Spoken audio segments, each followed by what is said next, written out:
Assalamualaikum warahmatullahi wabarakatuh. Selamat pagi anak-anak. Hari ini Bu Dewi mau menjelaskan caranya membuka dongeng jangkrik lan ular di Flipbook. Anak-anak tinggal klik ini link yang Bu Dewi share. Diklik aja ya. Nah, ini diklik. Tunggu sampai loading. Loadingnya agak lama. Nah, ini dalam proses sudah keluar bukunya. Nah, judulnya Dongeng Jangkrik lan Ular.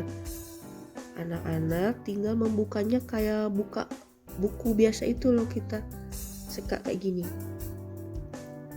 Nah, gini ya. Nah, kalau anak-anak belum lancar baca atau belum bisa baca, bisa minta tolong ayah dan ibu untuk membacakannya ya, sampai halaman terakhir seperti ini.